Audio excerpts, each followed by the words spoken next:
Assalamualaikum warahmatullahi wabarakatuh. Salam Om Swastiastu, Namo Buddhaya, salam kebajikan. Selamat pagi hadirin yang berbahagia.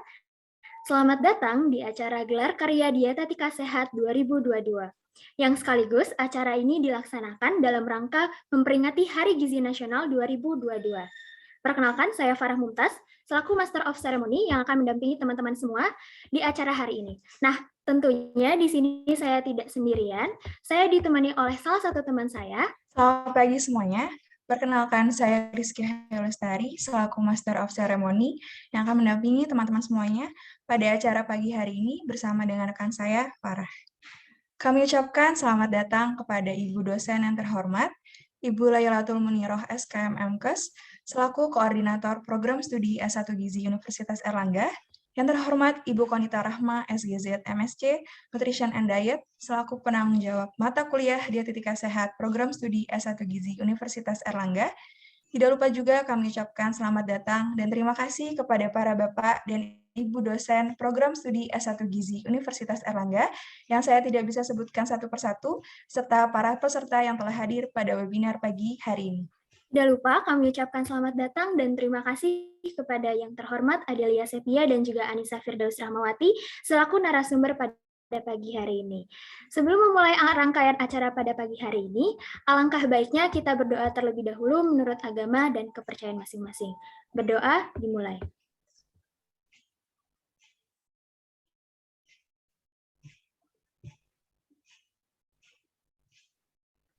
Berdoa dicukupkan. Pada acara webinar kali ini, akan dilakukan beberapa agenda yang terdiri dari menyanyikan lagu Indonesia Raya dan Himne Erlangga, kemudian pemberian sambutan, penyampaian materi oleh kedua narasumber, dan sesi tanya-jawab, sesi dokumentasi, serta pemutaran video perencanaan menu diet sehat pada breakout room. Oke. Hayu, tahu nggak nih tema besar kali ini? Kira-kira apa ya, Mum? Tentunya pasti menarik dan teman-teman juga bakal banyak dapat ilmu melalui webinar kali ini. Langsung aja nih, Mum, di-spill, kasih tahu temanya apa. Semuanya pasti udah penasaran banget nih. Ya, betul banget. Sebelum di-spill, tema besar kali ini didasari dalam rangka memperingati Hari Gizi Nasional 2022 dan juga merupakan rencana strategis Kementerian Kesehatan Republik Indonesia tahun 2020 hingga 2024, yaitu peningkatan derajat kesehatan masyarakat melalui pendekatan siklus hidup yang mencakup ibu hamil, ibu menyusui, bayi, balita, remaja, orang dewasa, dan lansia. Oleh karena itu, kami mengangkat tema dengan judul Healthy Diet Through the Life Cycle, Eat Healthy to Improve Well-Being. Wah, temanya bagus banget nih, Mum, dan sangat relate dengan kondisi saat ini. Nah, sebelum melanjutkan ke acara selanjutnya, saya ingin mengingatkan kepada teman-teman semuanya yang tidak berhalangan untuk on kamera, dipersilakan untuk on cam, dan gunakan virtual background yang telah disediakan oleh panitia. Baik, untuk mengawali webinar hari ini, marilah kita menyanyikan lagu Indonesia Raya, kemudian diikuti oleh Himne Erlangga, kemudian kepada panitia mohon untuk menampilkan videonya.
Baik, untuk acara selanjutnya, yaitu sambutan pembukaan dari penanggung jawab mata kuliah Dietetika Sehat, Program Studi S1 Gizi Universitas Erlangga, yang terhormat Ibu Konita Rahma, SGZ MSc Nutrition and Diet. Kepada Ibu Konita, waktu dan layar saya persilahkan.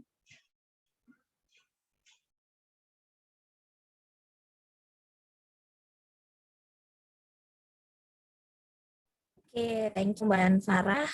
Warahmatullahi wabarakatuh. Selamat pagi semuanya, teman-teman mahasiswa dari Gizi FKM UNER maupun dari luar Gizi FKM UNER, serta Bapak Ibu dosen yang hadir pada kesempatan pagi hari ini. Salam hormat saya. Pertama-tama saya sampaikan selamat ya kepada teman-teman semester 5, baik kelas 5A maupun 5B, karena you have accomplished this far. Ini adalah salah satu penanda kalian mengakhiri mata kuliah dietetik sehat semester ini yang mungkin rasanya cukup berat ya, ditambah juga pembelajaran harus dilakukan secara daring gitu ya. Tapi semoga pembelajaran daring tidak mengulangi esensi maupun pemahaman kalian terhadap materi ini. Selain itu,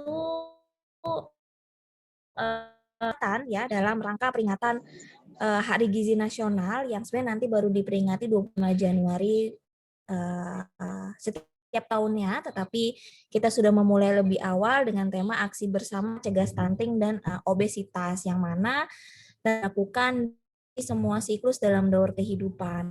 Masalah gizi itu juga tidak berhenti di satu siklus kehidupan saja gitu ya. Jadi misalnya terjadi stunting pada saat balita, maka nanti resiko obesitasnya juga bisa menjadi lebih tinggi pada saat anak tersebut tumbuh menjadi dewasa. Sekali lagi selamat untuk teman-teman semester 5, you did a great job. Semoga materi-materi yang telah disampaikan selama satu semester ini bermanfaat bagi kalian, terutama nanti pada saat sudah menjadi nutritionist atau ahli gizi yang handal.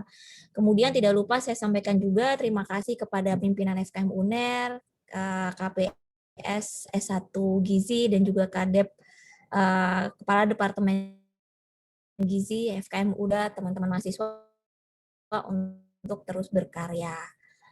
Tak lupa juga saya sampaikan kepada tim dosen pengajar mata kuliah dietetik sehat, ada Bu Stefani, Pak Domi, dan juga Bu Farapti yang sudah mengajarkan, semoga dengan sabar ya, mengajarkan teman-teman bagaimana sih sebenarnya untuk membuat menu-menu ya, mengetahui bagaimana sih sebenarnya pola diet sehat untuk berbagai kelompok usia dalam siklus kehidupan.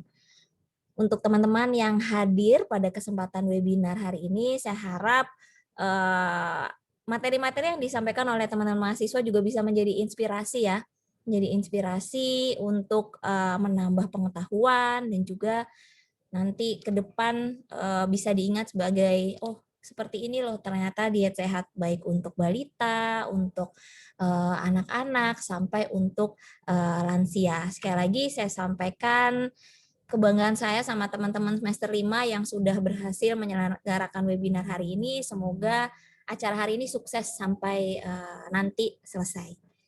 Baik, mungkin itu saja. Nanti kalau kepanjangan pada live semua, ya saya kembalikan ke MC Mbak Farah dan juga Mbak Rizky ya.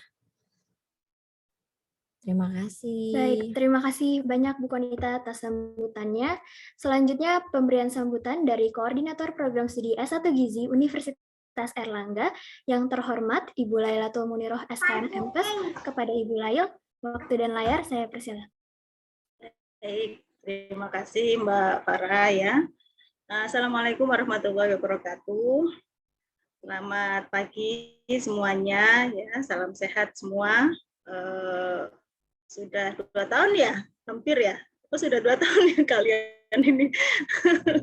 Iya, sudah 2 tahun ya online terus gitu ya. Bosan mungkin ya. Ya mudah-mudahan pandemi juga segera berakhir sehingga kalian nanti bisa balik kampus lagi gitu ya.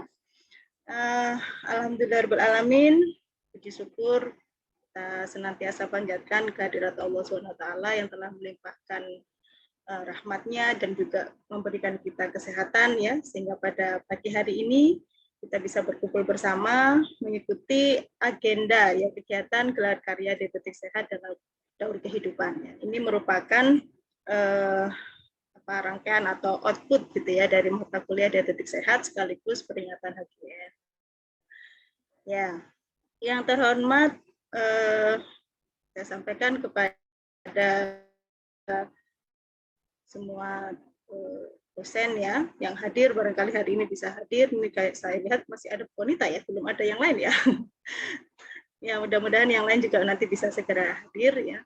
Dan juga anak-anakku semua yang sangat kami banggakan semester 5A dan juga 5B ya. Selamat ya kalian sudah bisa menyelenggarakan webinar hari ini dengan luar biasa.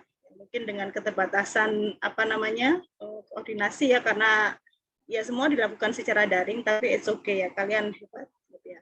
Sama seperti tagline-nya UNER ya, UNER hebat.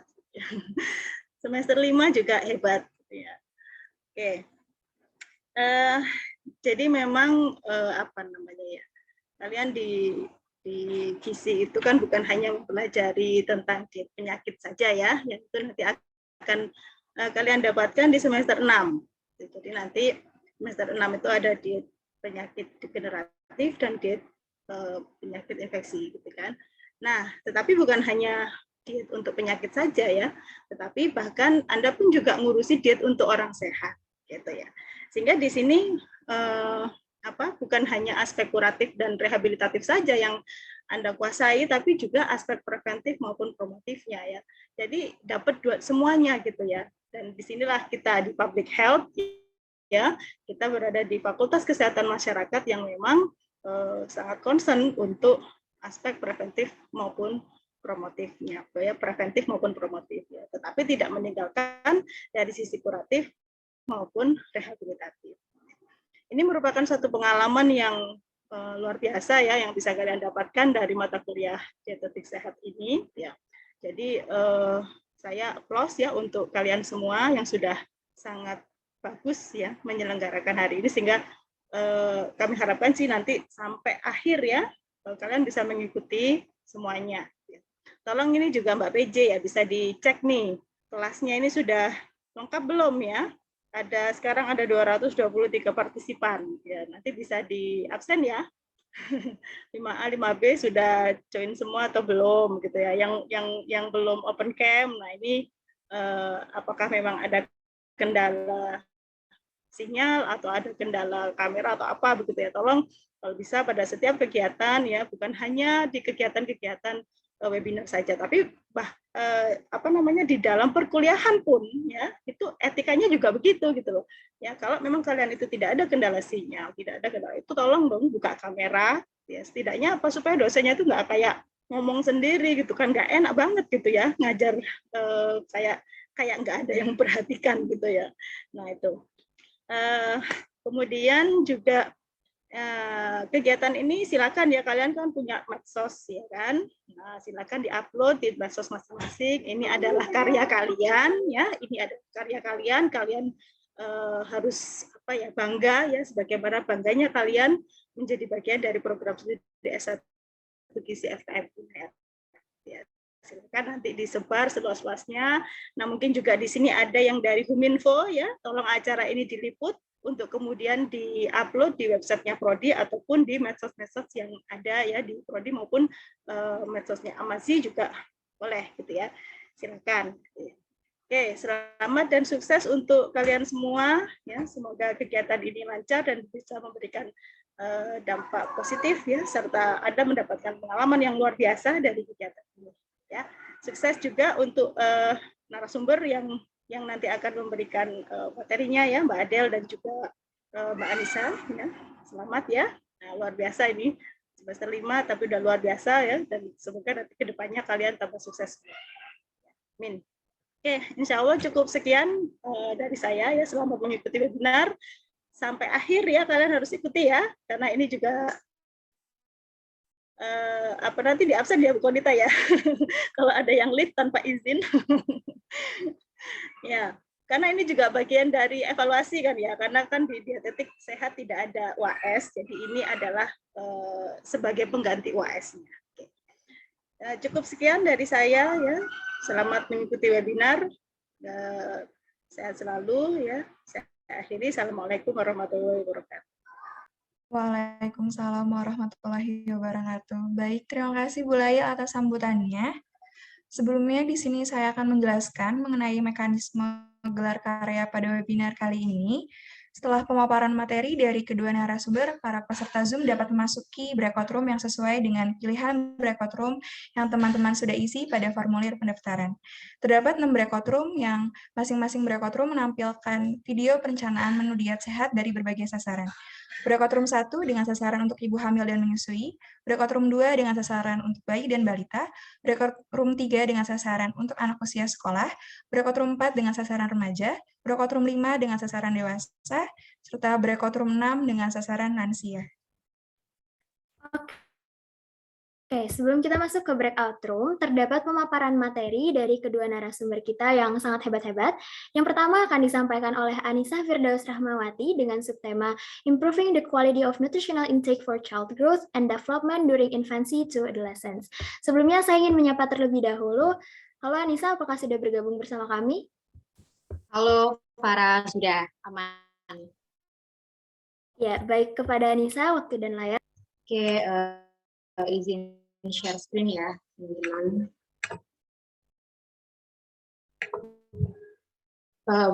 Baik, Assalamualaikum warahmatullahi wabarakatuh. Selamat pagi dan salam sejahtera bagi kita semua. Kepada yang terhormat Ibu Lailatul Muniro, SKMMK selaku Kaprodi S1 Gizi, yang saya hormati Bu Konita Rahma, SGZ MSc selaku dosen PJMK Dietetika Sehat. Yang saya hormati Bapak Ibu dosen yang sudah menyempatkan hadir di gelar karya dietetika hari ini, serta rekan-rekan semuanya yang saya banggakan. Sebelumnya perkenalkan, saya Anissa Firdaus Rahmawati, yang pada hari ini akan menyampaikan materi terkait dengan optimalisasi gizi pada pertumbuhan dan perkembangan anak di masa bayi hingga remaja. Jadi harapannya teman-teman nanti bisa belajar bareng-bareng ya di sini dan mengikuti webinar ini sampai akhir. Oke, mungkin langsung saya mulai. Berikut merupakan beberapa outline yang akan saya bahas, yaitu ada overview tumbuh kembang, kemudian normal growth and development, kemudian pentingnya gizi seimbang dan juga kebutuhan tiap kelompok usia, dan juga gangguan atau masalah gizi yang rentan terjadi pada kelompok bayi hingga remaja. Nah, sebelum masuk ke materi nih, saya ingin tanya ke teman-teman semuanya dan mungkin bisa dijawab melalui kolom chat ya. Menurut teman-teman, apakah bertumbuh itu sama dengan berkembang? Mungkin bisa dijawab di kolom chat, apakah bertumbuh dan berkembang itu sama?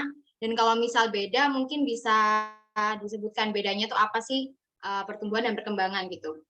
Nah, mungkin sekitar 1 menit ya, teman-teman bisa jawab di kolom chat. Kira-kira beda atau sama ya pertumbuhan dan perkembangan, terutama pada masa bayi hingga remaja. Oke, ini sudah banyak yang jawab berbeda ya. Oke, mungkin ada yang berpendapat lain, mungkin ada yang menganggap sama gitu, atau mungkin ada alasan lain. Oke, maksudnya teman-teman menjawab berbeda ya. Oke, jadi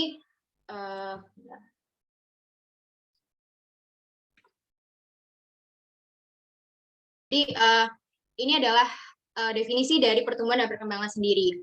Nah, untuk pertumbuhan sendiri merupakan bertambahnya ukuran tubuh dan juga jumlah sel serta jaringan di antara sel-sel.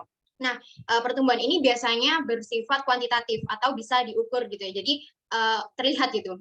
Nah, indikator pertumbuhan itu contohnya adalah adanya pertumbuhan tinggi badan, kemudian berat badan, dan juga lingkar kepala. Ini pada bayi. Kemudian kalau pertumbuhan itu merupakan bertambahnya jumlah dan juga ukuran sel.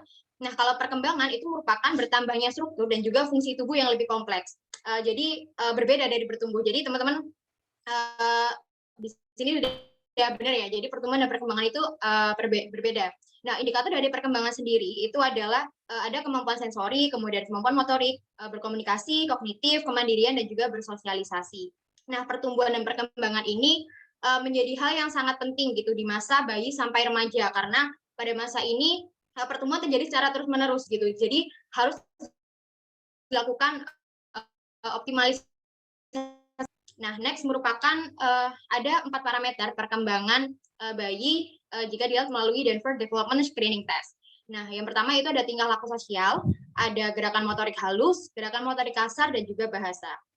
Nah, kemudian jika dari Pedoman Bina Keluarga Balita atau BKB, aspek perkembangan balita itu terdapat 7 aspek, yaitu tingkah laku sosial, menolong diri sendiri, kecerdasan, gerak motorik halus dan kasar, komunikasi aktif, dan komunikasi pasif. Nah, kalau teman-teman lihat di sisi sebelah kanan saya, itu menunjukkan perkembangan bayi dan balita dari usia 0 bulan sampai 15 bulan. Jadi di sini ketika bayi masih belum bisa berjalan gitu ya, jadi masih mungkin tidur aktivitasnya, nanti seiring bertambahnya usia, seiring bertambahnya bulan, atau jadi perkembangan-perkembangan yang meningkat gitu di tiap usianya gitu. Jadi ini adalah contoh dari perkembangan gitu. Jadi kalau perkembangan ini tidak diukur secara mutlak gitu ya, tidak ada angka ukurannya gitu, tapi bisa dilihat gitu apakah perkembangan dari bayi ini sudah sesuai dengan usianya atau belum. Nah, selanjutnya kalau tadi perkembangan, berikut merupakan pertumbuhan.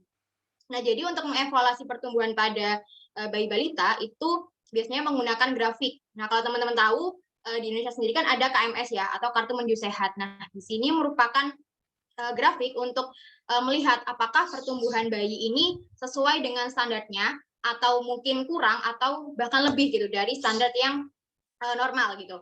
Nah, apa aja sih evaluasi dari pertumbuhan fisik ini? Yang pertama ada berat badan menurut usia, kemudian ada panjang badan atau tinggi badan menurut umur, ada berat badan menurut panjang badan, kemudian ada IMT menurut umur, dan juga ada lingkar kepala. Jadi kalau mungkin teman-teman pernah lihat di Posyandu ya, kartu KMS ini biasanya ada nanti ditandai gitu perkembangan dan juga pertumbuhan dari balita ini ada di mana gitu. Nanti akan dilihat apakah dia sesuai dengan cut off standar normalnya atau mungkin mengalami kekurangan gizi atau kelebihan gizi gitu. Jadi nanti dari grafik ini bisa dilihat gitu. Jadi menjadi apa ya, bahan monitoring juga seperti itu di tiap usianya. Nah, dari grafik pertumbuhan tadi itu bisa diklasifikasikan sebagai berikut. Jadi ini merupakan standar antropometri dari PMK nomor 2 tahun 2020 di mana di sini terdapat klasifikasi dari pengukuran pertumbuhan tadi. Di sini misalnya berat badan menurut usia, apakah anak ini normal pada rentang Z-score min 2 SD sampai dengan 1 SD. Nah, nanti akan dilihat gitu, dan juga begitu lainnya gitu, dengan panjang badan menurut umur, kemudian dengan berat badan menurut panjang badan, dan juga menurut IMT. Nanti di sini juga bisa melihat gitu, apakah anak ini mengalami kondisi kurang gizi, atau mungkin mengalami obesitas, atau stunting, jadi bisa menjadi bahan monitoring. Nah, selanjutnya ini merupakan grafik pada masa remaja ya. Nah, jadi masa remaja ini dibagi menjadi 3, ada masa remaja awal, masa remaja pertengahan, dan juga masa remaja akhir.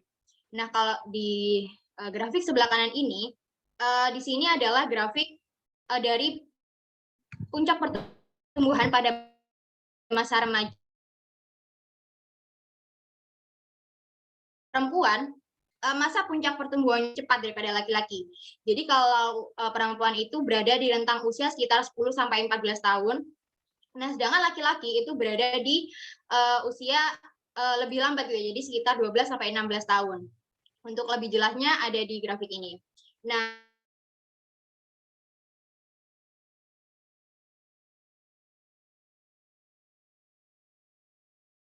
dengan laki-laki. Nah, mungkin kalau pengalaman juga nih, mungkin saya sendiri atau mungkin teman-teman yang lain juga, mungkin ketika kita SMP, saya pribadi ya, mungkin saya perempuan itu tingginya mungkin hampir sama gitu dengan teman-teman saya yang laki-laki. Tapi nanti ketika SMA, anak laki-laki tuh tiba-tiba tinggi banget gitu, dan bahkan hampir jauh gitu ya tingginya. Nah, itu bisa juga disimpulkan gitu bahwa memang pertumbuhan laki-laki itu apa ya, masanya itu lebih lambat dibandingkan dengan wanita gitu. Kemudian, nah di sini merupakan di sebelah kiri ini merupakan grafik pertumbuhan dari masa bayi hingga remaja atau pubertas. Dan di sini dapat dilihat bahwa pada masa bayi ini terjadi pertumbuhan yang pesat gitu, atau terjadi growth spurt. Jadi di sini grafiknya ini apa ya, melonjak gitu ya, pesat. Nah, nanti ketika memasuki masa anak-anak atau balita dan juga anak sekolah, ini cenderung melambat gitu, tapi dia tetap tumbuh gitu. Tapi tidak sepesat ketika masa bayi gitu. Jadi di sini dia tetap tumbuh tapi lumayan lambat, dan nanti pada masa remaja dia akan mengalami growth spurt lagi gitu. Jadi nanti ketika masa remaja ini, masa pubertas, akan mengalami puncak pertumbuhan lagi gitu, yang mungkin lebih pesat dibandingkan dengan masa anak-anak ini gitu. Tapi meskipun masa anak-anak ini pertumbuhannya laju pertumbuhannya itu tidak sepesat pada bayi, tapi juga tetap dibutuhkan gizi yang optimal tentunya.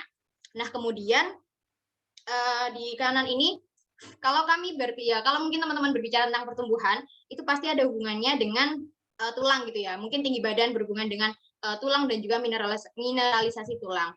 Nah, kenapa sih pertumbuhan dan perkembangan itu sangat penting gitu untuk masa bayi dan juga sampai remaja. Nah, di sini dapat dilihat bahwa pertumbuhan tulang, terutama masa tulang, itu terjadi secara pesat pada kelompok bayi hingga remaja. Jadi di sini terjadi pertumbuhan yang signifikan gitu, sehingga pada masa ini diperlukan gizi yang optimal gitu untuk mencapai pertumbuhan yang maksimal gitu. Meskipun mungkin pada prinsipnya ya nggak apa-apa aku makan seadanya gitu, nanti aku akan bisa tetap tumbuh gitu. Nah tapi kita kan tetap ingin mencapai pertumbuhan yang optimal ya. Jadi di mana nanti ketika puncaknya, ketika kita sudah tidak bisa bertambah tinggi lagi gitu, atau ketika tulang itu sudah mencapai masa pertumbuhannya, itu kita harap bisa mencapai masa yang optimal gitu. Jadi saya juga menghindari gangguan-gangguan gizi lainnya seperti itu. Nah, kemudian lanjut ke pentingnya gizi seimbang bagi pertumbuhan. Nah, kalau tadi mungkin membahas grafik secara general gitu ya. Nah, sekarang kita membahas gimana sih pentingnya gizi sebagai asupan bagi pertumbuhan dan perkembangan bayi sampai remaja.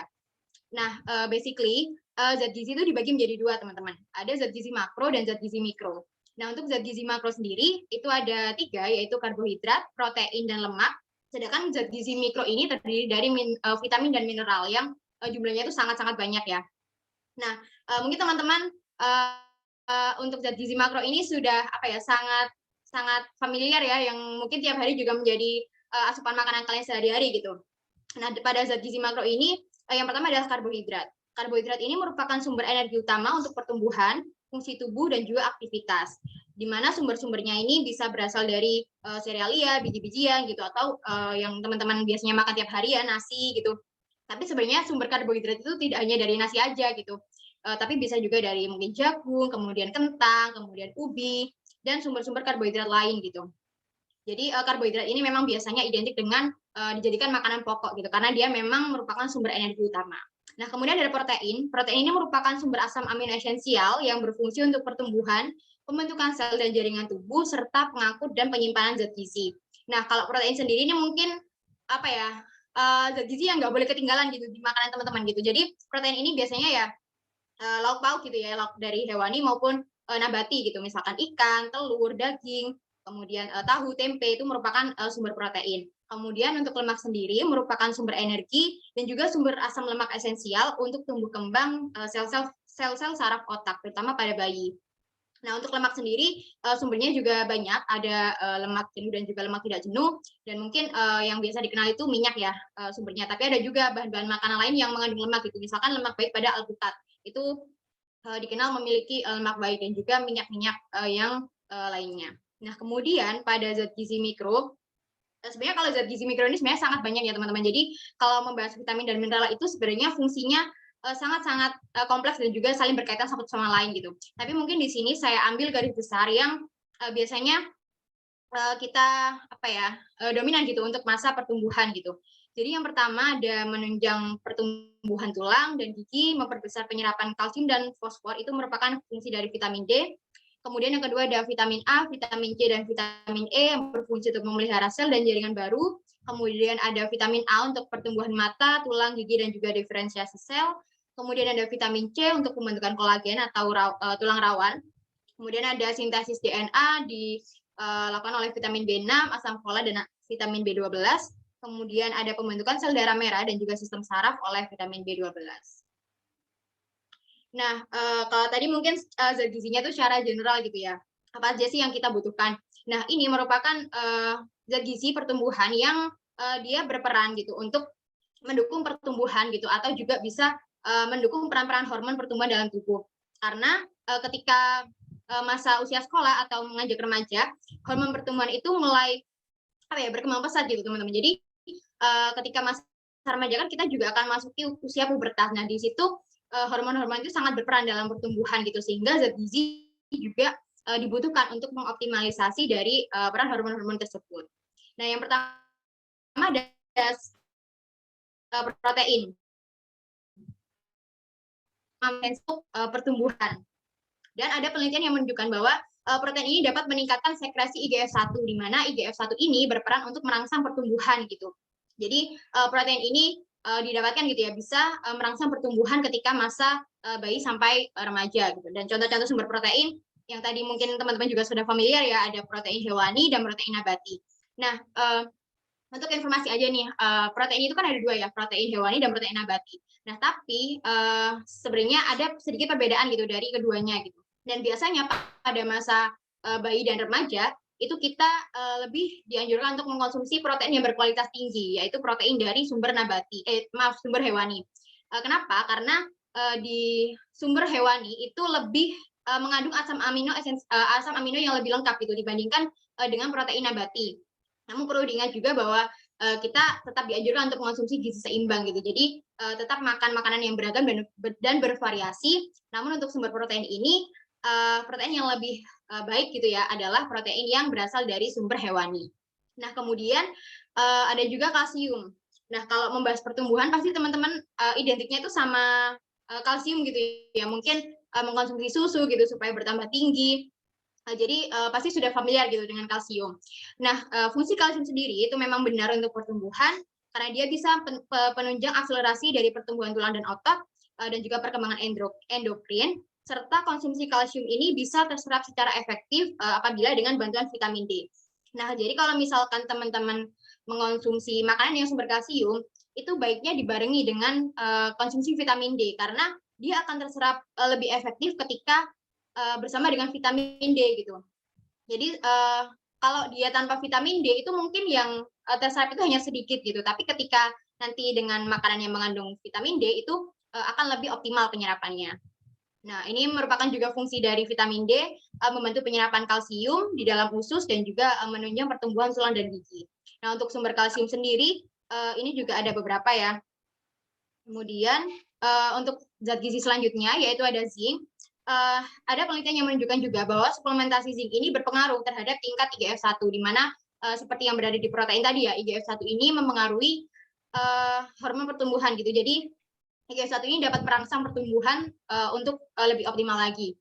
Kemudian zinc ini juga merupakan bagian dari hormon-hormon pada masa pubertas. Jadi ada hormon FSH, hormon FH, dan juga hormon LH, di mana ini berfungsi untuk pertumbuhan dan kematangan seksual pada remaja. Jadi zinc ini memang erat kaitannya dengan hormon pertumbuhan gitu, dan sumber makanan zinc ini biasanya berasal dari sumber hewani ya, mungkin terutama dari makanan laut gitu, itu yang mengandung tinggi zinc dari makanan laut, kemudian ada juga ikan, kemudian daging, kemudian hati, kemudian juga telur. Nah selanjutnya ada juga yodium. Nah untuk yodium sendiri fungsinya itu untuk membantu pembentukan hormon tiroksin, di mana hormon ini tuh merupakan yang berperan gitu di dalam pertumbuhan tulang dan juga untuk perkembangan fungsi otak. Jadi mungkin nanti di next slide ya, ada beberapa hormon yang mempengaruhi pertumbuhan dan iodium ini merupakan zat gizi yang mempengaruhi hormon tersebut gitu. Jadi keberadaan iodium ini juga menjadi sangat penting gitu untuk pertumbuhan. Nah, sumber makanan yang mengandung iodium itu bisa dari makanan laut atau juga mungkin dari garam ya, yang garam yang mengandung iodium itu juga bisa. Anda jelas mau ke Bali. Selanjutnya juga ada zat besi.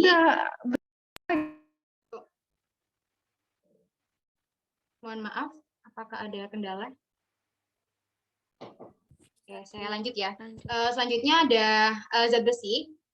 Jadi peran zat besi ini berperan untuk pembentukan hemoglobin dan juga mencegah anemia defisiensi zat besi gitu. Di mana anemia ini sangat rentan terjadi ketika masa bayi hingga remaja gitu. Jadi peran zat teman-teman kalau misal kekurangan zat besi itu bisa mengalami anemia, di mana itu juga berpengaruh terhadap konsentrasi belajar, kemudian prestasi belajar, dan juga bisa berakibat buruk kepada teman-teman semuanya. Nah, berikut merupakan hormon pertumbuhan pada masa remaja ya utamanya. Nah, hormon pertumbuhan ini merupakan 5 hormon ya, jadi ada estrogen, kemudian testosteron, kemudian growth hormon, adrenal, dan juga tiroksin. Nah, ini merupakan hormon-hormon yang berfungsi dalam pertumbuhan dan juga kematangan seksual. Nah, kalau tadi kita sudah membahas zat gizinya, sekarang kita bahas nih kebutuhan zat gizi berdasarkan AKG 2019. Nah, ini merupakan angka kecukupan gizi yang menjadi dasar gitu ya dari pemenuhan kebutuhan energi di tiap hari. Jadi di sini ada bayi dan anak, ada rentang usianya, kemudian di sini ada energi, protein, lemak, karbohidrat, dan lain-lain. Nanti disesuaikan gitu rentang umur berada di kelompok mana. Permisi, Nah, selain AKG, ya. waktu kurang 3 menit ya. Oke, terima kasih. Nah, selain dari AKG tadi gitu ya, teman-teman juga bisa menghitung kebutuhan itu pakai rumus gitu ya, dan biasanya ini lebih spesifik gitu. Tapi biasanya juga mempertimbangkan dari aktivitas fisik, kemudian faktor stres gitu. Jadi kalau memperhitungkan menggunakan rumus itu bisa disesuaikan dengan berat badan dan juga tinggi badan kita. Nah, yang pertama ini ada kebutuhan zat gizi untuk kelompok bayi. Nah, pada masa bayi ini kan merupakan masa 1000 HPK ya, atau masa 1000 hari pertama kehidupan.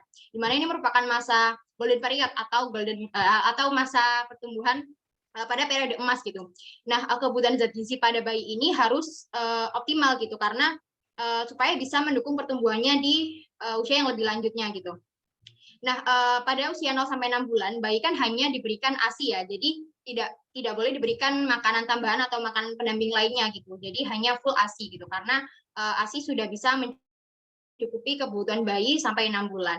Nah, nanti ketika memasuki masa usia 6 bulan, bayi ini akan diberikan makanan pendamping ASI gitu, atau MPASI.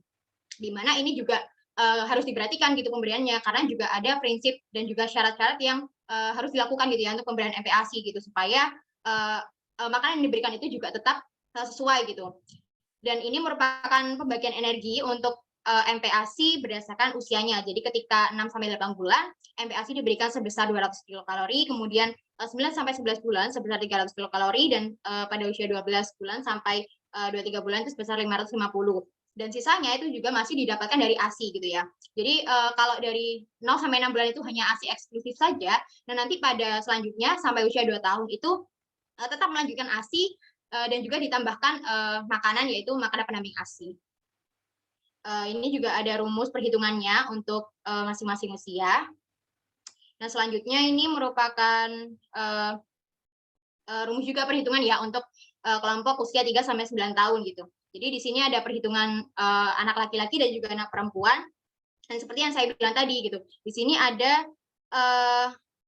faktor aktivitas gitu. Jadi nanti akan dihitung apakah aktivitas fisiknya itu sangat ringan, aktif atau sangat aktif, sehingga didapatkan nanti kebutuhan energinya itu lebih spesifik gitu ya. Mungkin kalau AKG tadi kan secara general gitu, karena berada di rentang usia sekian sampai sekian. Nah, kalau kalau kebutuhan zat gizi berdasarkan rumus itu dia akan lebih spesifik gitu terhadap individu-individu.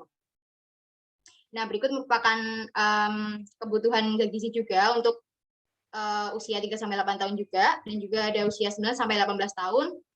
Nah, ini untuk kelompok yang memiliki status gizi yang normal. Nah, di sini yang di sebelah kanan itu merupakan rumus untuk anak yang mengalami overweight. Jadi ada sedikit perbedaan ya antara status gizi yang normal dengan yang mengalami kegemukan. Nah, selanjutnya merupakan kebutuhan zat gizi pada masa remaja. Ini pada usia 10 sampai 18 tahun. Sama juga seperti tadi, tetap memperhatikan aktivitas fisik dan juga pedoman gizi seimbang, terutama isi piring itu juga sudah harus diterapkan gitu ya. Ya mungkin harus diterapkan dari masa usia anak-anak juga gitu. Remaja ini kan faktor lingkungan itu sangat berpengaruh gitu. Jadi kalau remaja ini asupan makan itu nggak hanya ada di dalam keluarga gitu, tapi juga ada faktor lingkungannya gitu, dari teman-temannya, kemudian dari lingkungan sekolahnya, jajanan-jajanannya gitu. Jadi biasanya remaja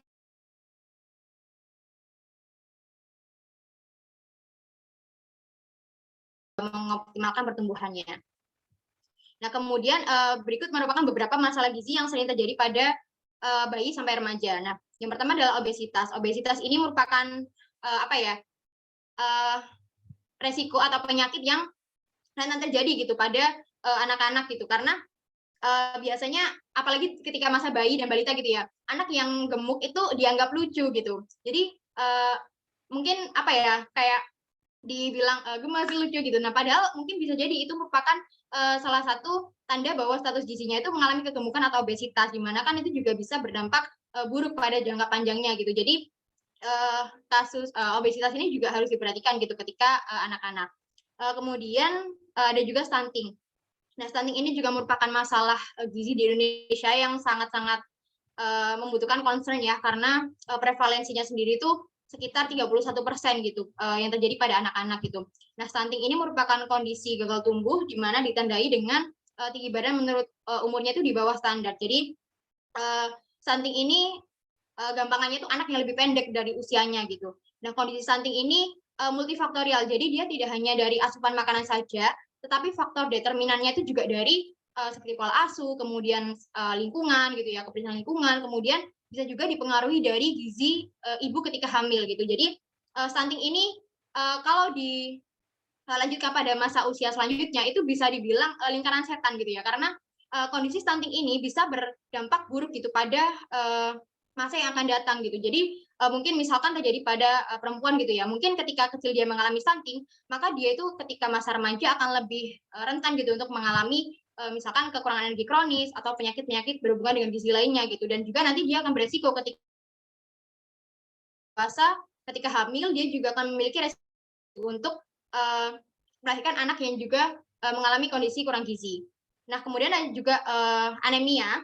Anemia ini sangat rentan terjadi pada kelompok remaja ya, terutama anemia defisiensi zat besi. Karena seperti yang kita tahu pada masa remaja, terutama wanita ya, wanita kan mengalami menstruasi gitu pada masa pubertasnya. Nah, itu kehilangan darah dalam volume tertentu sehingga di situ rentan terjadi kehilangan zat besi gitu. Apalagi jika asupan dari makanannya itu tidak maksimal gitu. Jadi anemia ini juga merupakan gangguan gizi yang patut diperhatikan gitu ya, karena bisa mengakibatkan dampak buruk gitu. Kemudian ada juga kekurangan energi protein, di mana terjadi ketidakcukupan gizi baik kualitas maupun kuantitasnya. Nah, kondisi kekurangan gizi itu mungkin kalau tadi ada stunting, ada juga wasting gitu. Jadi wasting itu adalah kondisi ketika dia kurus gitu, jadi energinya itu kurang gitu. Jadi masalah-masalah gizi pada anak-anak dari semua ini itu bahkan mungkin menjadi beban ganda gitu ya. Kadang tidak hanya pada satu individu itu hanya menderita satu penyakit saja gitu, tapi bisa jadi dia menderita obesitas dan juga stunting gitu. Jadi ada dua masalah gizi pada tiap anak gitu. Jadi itu merupakan hal yang sangat-sangat harus diperhatikan gitu, terutama pada masa pertumbuhan.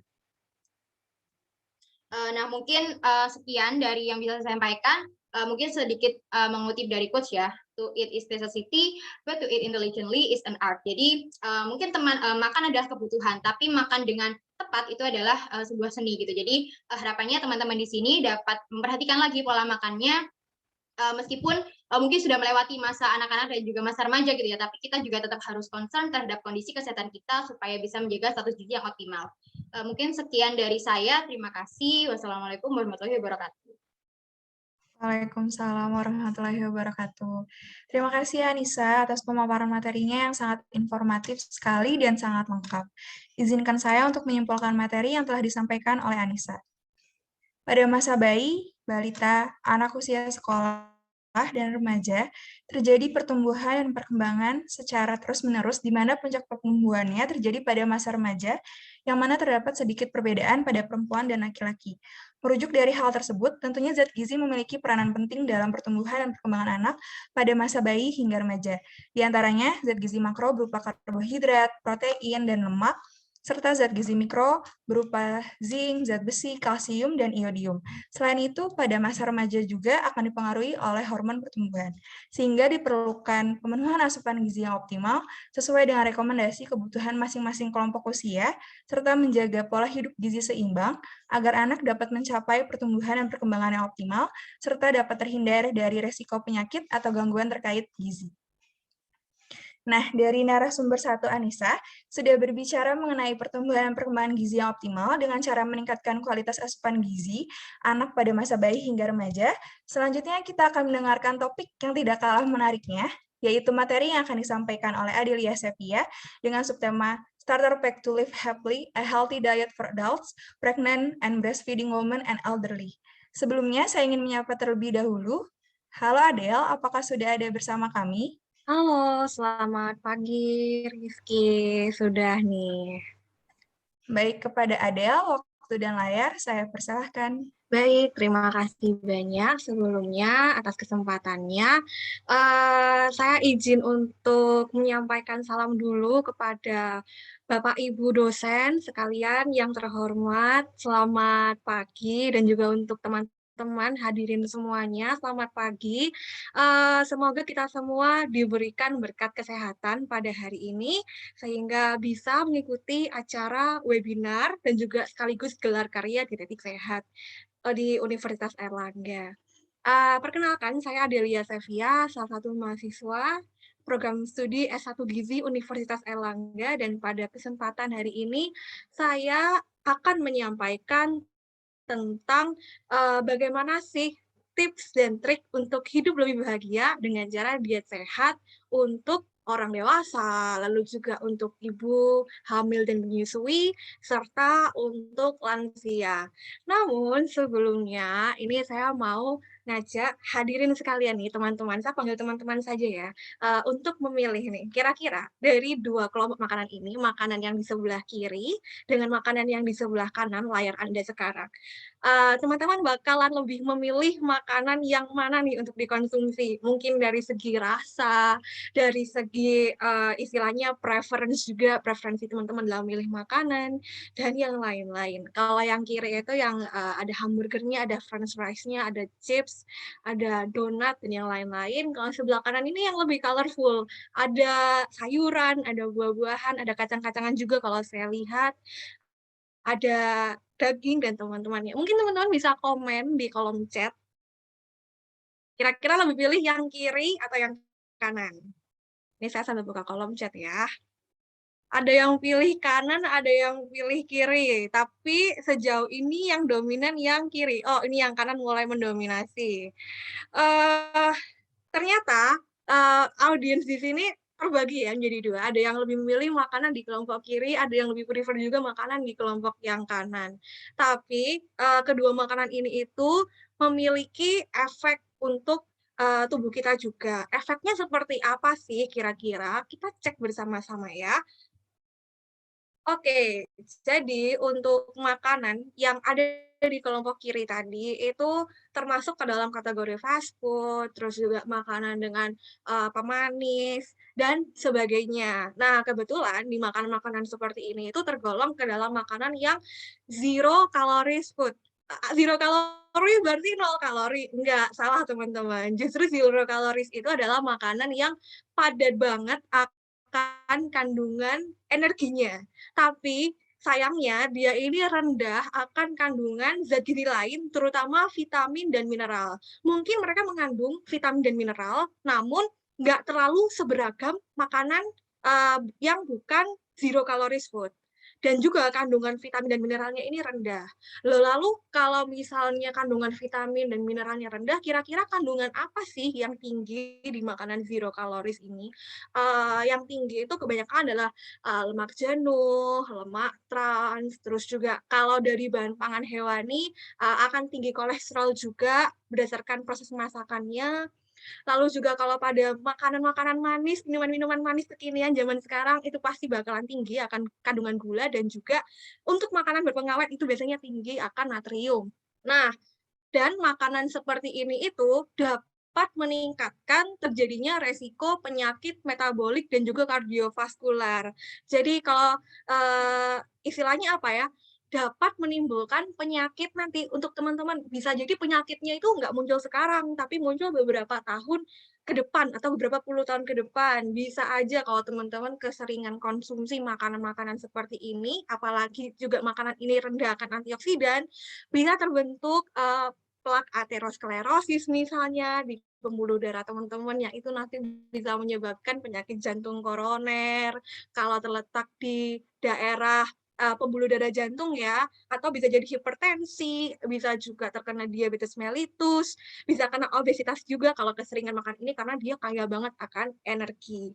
Nah, tapi sebaliknya di makanan yang di sebelah kelompok kanan ini, dia ini tergolong dalam nutritious food. Kenapa? Karena dia itu kaya banget akan berbagai kandungan, nggak cuma energi, tapi juga zat gizi lainnya, seperti contohnya itu vitamin dan mineral, akan jauh lebih beragam dan jumlahnya juga jauh lebih banyak dibandingkan yang di zero calories food.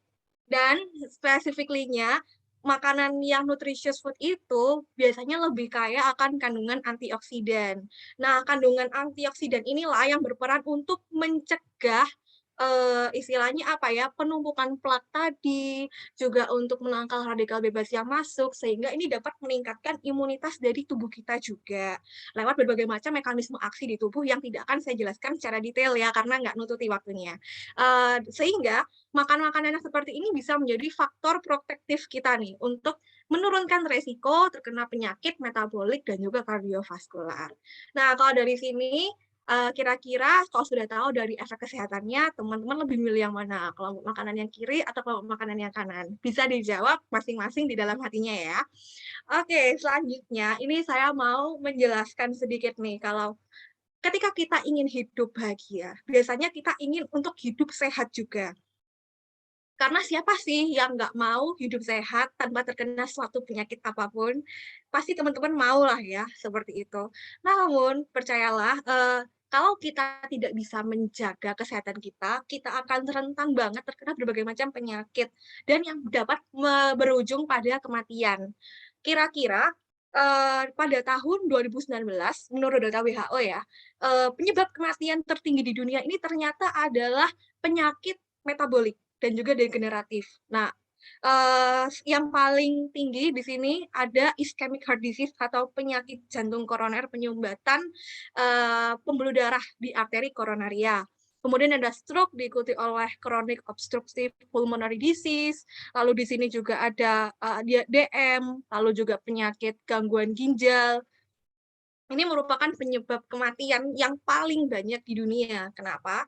Karena penyakit metabolik dan degeneratif ini merupakan akumulasi dari berbagai penyebab yang multikausal, jadi nggak cuma satu aja penyebabnya, dan berlangsung dalam periode yang lama. Anggap aja kayak teman-teman lagi menabung ya, kalau kita menabung kan perlahan-lahan uangnya akan semakin banyak. Nah, ini sama, kalau teman-teman menabung berbagai macam faktor resiko, ini bisa meningkatkan resiko terkena penyakit ini, dan bisa jadi teman-teman terkena penyakit metabolik dan juga degeneratif yang kita nggak mau ya hal itu terjadi, karena kita ingin hidup sehat. Tapi kira-kira apa saja sih penyebabnya? Penyebabnya ini macam-macam, cuma saya tarik 4 penyebab utama. Yang pertama adalah diet yang tidak sehat. Misal teman-teman di sini, aku nggak suka banget makan sayur dan buah, makanya jarang makan sayur dan buah, terus lebih suka konsumsi fast food, terus makanan dengan dan minuman berpemanis, tambahan, dan macam-macamnya. Sehingga ini bisa menjadi faktor resiko terkena penyakit metabolik dan juga degeneratif. Kemudian ada juga udah gitu jarang banget olahraga. Ayo, aku mau tanya nih, di sini siapa yang sudah olahraga hari ini? Rasanya hampir semua yang di sini kayaknya masih belum olahraga ya pada pagi hari ini. Ternyata ini juga menjadi faktor resiko untuk terkena penyakit metabolik dan juga degeneratif, teman-teman. Nah, apalagi kalau teman-teman ini sudah dietnya tidak sehat, lalu kurang aktivitas fisik atau olahraga, ini bisa berujung pada obesitas, di mana orang itu dapat meningkatkan lagi resiko untuk terkena berbagai penyakit metabolik yang ada, mulai dari nanti bisa kena faktor resiko hipertensi, diabetes mellitus, terus peningkatan kolesterol, trigliserid darah, dan yang lain-lain yang kita nggak mau ya hal itu terjadi. Tapi dari antara 3 faktor tadi, ada satu faktor lagi namanya faktor genetik. Faktor genetik ini mungkin karena ada penyakit turunan, kan ada juga ya diabetes yang kita kenal dengan diabetes turunan, itu juga bisa menjadi faktor resiko, namun balik lagi, hampir mayoritas kasus penyakit degeneratif dan metabolik yang ada di dunia ini diakibatkan oleh 3 faktor yang utama tadi, yang dia tidak sehat, kurang aktivitas fisik, dan juga obesitas. 10%-nya baru disebabkan oleh genetik. Jadi termasuk jarang, sehingga kita perlu banget untuk menjaga pola makan kita dan diet kita. Nah, nggak selesai sampai di situ, ternyata ibu hamil itu juga rentan mengalami masalah gizi. For your information to know, ibu hamil itu pasti akan mengalami peningkatan kebutuhan energi dan juga berbagai macam zat gizi. Kenapa demikian? Oke, kenapa demikian? Karena pada ibu hamil sendiri itu dia kan mengandung janin, di mana janin ini juga butuh berbagai macam zat gizi untuk bertumbuh dan berkembang serta untuk hidup nih. Sehingga perlu banget untuk kita mengoptimalkan pemenuhan kebutuhan gizi dari ibu hamil. Apabila kebutuhan gizinya itu tidak optimal, entah itu kurang atau berlebihan, itu bisa berimplikasi terhadap berbagai macam penyakit. Apa aja penyakitnya? Bisa dari anemia atau rendahnya kadar hemoglobin dalam darah. Ini bisa penyebabnya karena kekurangan zat besi, terus kekurangan folat, dan kekurangan vitamin B12. Kemudian kalau ibunya kekurangan asupan energi dan protein, dia bisa terkena kek atau kek. Jadi ibunya ini bakalan kurus, kering, gilanya nanti di bawah 23,5, dan ini menjadi resiko yang berat juga untuk kehamilannya. Kemudian kalau asupannya berlebihan bisa nggak ya? Oh, bisa banget terkena penyakit juga kalau asupannya berlebihan.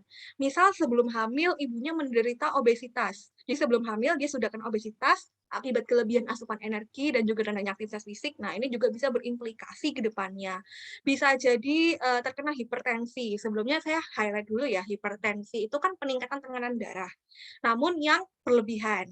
Sebetulnya secara fisiologis ketika hamil seseorang itu akan mengalami peningkatan tekanan darah. Namun apabila berlebihan ini yang tidak baik. Ini bisa jadi akibatnya macam-macam. Cuma kalau dari asupan makanan ini bisa karena kelebihan asupan natrium, karena banyak konsumsi makanan olahan, gula, lemak, terus juga kekurangan asupan sayur dan buah, serta aktivitas fisiknya rendah. Kemudian ada diabetes gestasional. Nah, ini terjadi ketika kadar gula darah ibu hamil ini tinggi, sehingga ini bisa berbahaya juga buat janinnya nanti. Ini bisa diakibatkan akibat adanya kelebihan asupan, gula ataupun daging olahan juga sehingga menimbulkan resistensi insulin dan ditambah lagi diperparah oleh kondisi rendahnya konsumsi serat. Nah, lalu dari penyakit-penyakit ini bisa mengakibatkan berbagai macam penyakit lainnya yang bisa berdampak ke janinnya tersebut. Pertama, kalau ibunya mengalami penyakit-penyakit itu bisa aja ketika hamil dia mengalami preeklamsia atau eklamsia. Ini pasti banyak yang nonton layangan putus, saya yakin ya.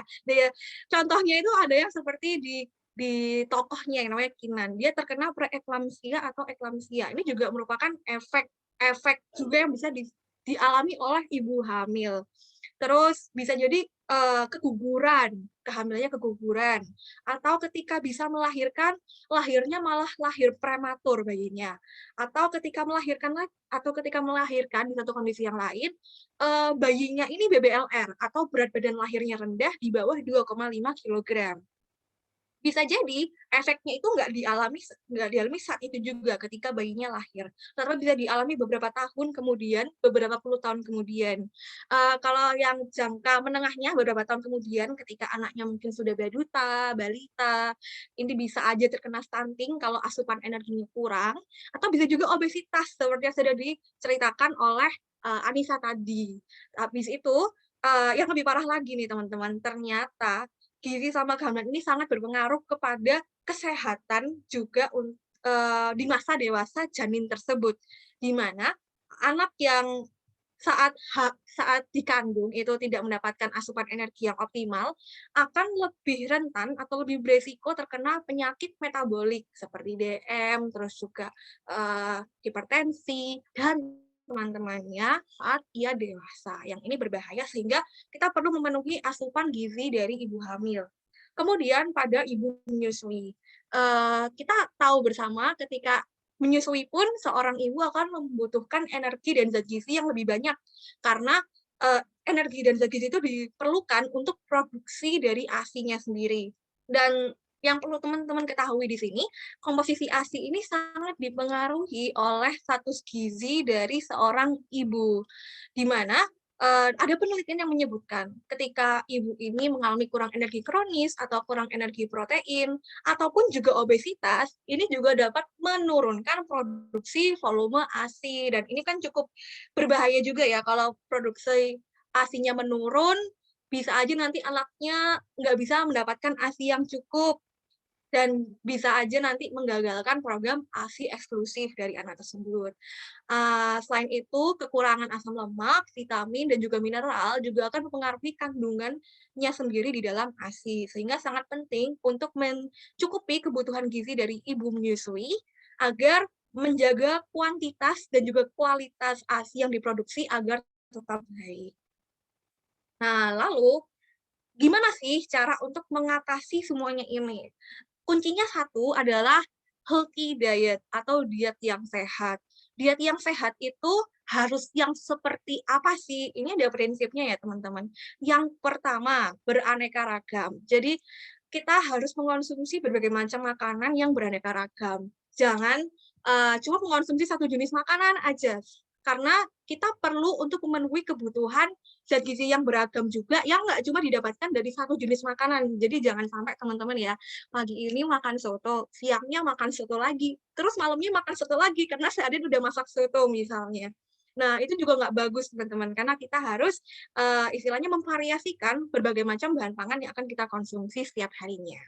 Kemudian kedua, jumlah sesuai kebutuhan. Kenapa? Karena kalau kita mengkonsumsi makanan dengan jumlah yang berlebih nanti bisa berimplikasi pada obesitas, penyakit metabolik, dan teman-temannya. Tapi kalau jumlahnya berkekurangan, ini juga akan menimbulkan masalah. Teman-teman bisa terkena underweight, bisa terkena defisiensi zat gizi, entah itu anemia, entah itu nanti bisa jadi terkena goiter dan teman-temannya. Jadi cukup penting untuk makan sesuai dengan kebutuhan teman-teman.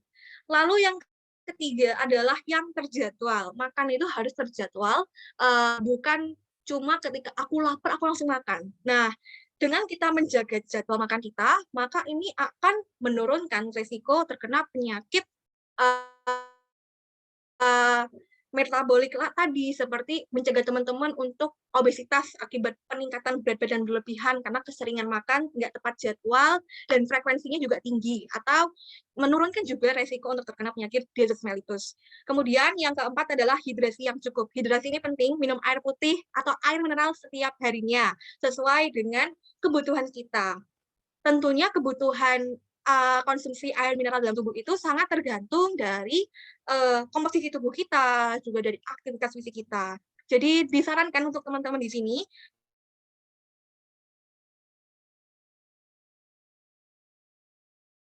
aktivitas fisik mineral 2-3 liter dalam sehari, tapi untuk teman-teman yang mungkin pekerjaannya itu berat, misal bekerja dalam pabrik atau di luar ruangan dan yang lain-lain, pastikan untuk minum air lebih banyak.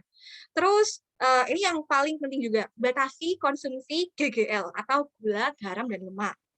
Kenapa? Karena GGL ini atau gula, garam, lemak ini dapat memicu berbagai penyakit metabolik dan kardiovaskular.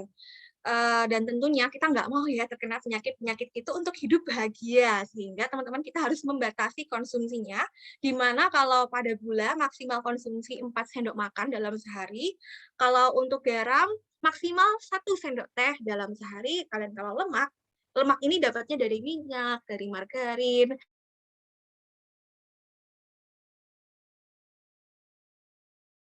dari 5 sendok makan dalam sehari. Jadi diingat-ingat ya teman-teman, supaya kita nggak sampai kelebihan nih mengonsumsi gula, garam, dan lemaknya. Kemudian diet seperti apa yang ya? Mengingatkan waktunya tinggal 3 menit ya. Terima Oke, baik. kasih. Terima kasih. Agak diperlama dikit apa ya. Jadi diet gizi seimbang ini yang saya rekomendasikan buat teman-teman. Kenapa? Karena diet gizi seimbang ini sudah disesuaikan gitu loh, kebutuhan energi, terus zat gizinya teman-teman setiap hari itu berdasarkan jenis kelamin, usia, berat badan, tinggi badan, serta aktivitas fisik. Sehingga diet gizi seimbang untuk saya kebutuhannya itu bakal berbeda mungkin dengan diet gizi seimbang untuk Farmum atau mungkin untuk teman-teman yang lain. Lalu gimana caranya memperkirakan kebutuhan energi dan zat gizi dari tiap kita ini sehari-hari? Pertama dengan cara perhitungan, kedua lewat AKG, dan ketiga lewat isi piringku. Nah, pertama saya jelaskan dulu yang perhitungan secara singkat aja ya. Jadi teman-teman, seperti yang saya jelaskan tadi, kebutuhan kita itu disebabkan oleh diakibatkan oleh berbagai macam faktor ya. Dari usia, lalu juga dari jenis kelamin juga, physical activity, berat, tinggi badan, dan yang lain-lain. Nah, ini ada rumus perhitungan energi menurut IOM, di mana teman-teman tinggal memasukkan aja data-data yang diperlukan ke dalam rumus tersebut. Nah, tapi untuk ibu hamil dan juga ibu menyusui, nanti akan ada faktor konversi tambahan yang nanti menyebabkan terjadinya peningkatan kalori sesuai yang kebutuhan ibu hamil dan juga ibu menyusui. Nanti tingkat aktivitas fisiknya juga disesuaikan dengan tingkat aktivitas fisik teman-teman sehari-hari, apakah sedentari, low aktif, aktif, atau malah very aktif. Jadi seperti itu ya. Kemudian, kalau perhitungan gini kan agak susah mungkin ya. Ini juga bisa teman-teman melihat dari angka gizi, dan ini dari AKG 2019. Halo, suara saya terdengar ya? Maaf, kayaknya ada tulisan unstable. Semoga terdengar jelas suara saya. Jadi, kalau di AKG ini sudah ada data dari energi, protein, lemak, karbohidrat, serat, vitamin, dan mineral, kira-kira yang dibutuhkan itu apa aja sih, dan seberapa banyak dalam seharinya tergantung dari usia, jenis kelamin, berat badan, dan tinggi badan dari teman-teman.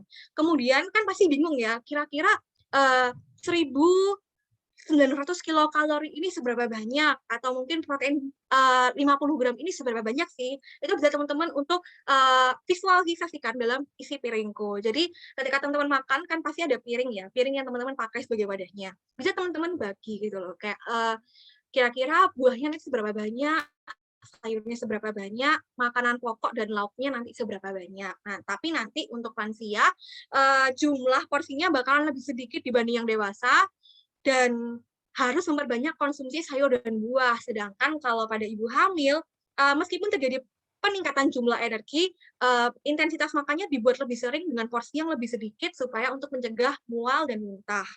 Seperti itu. Nah, lalu fokus zat gizinya apa aja?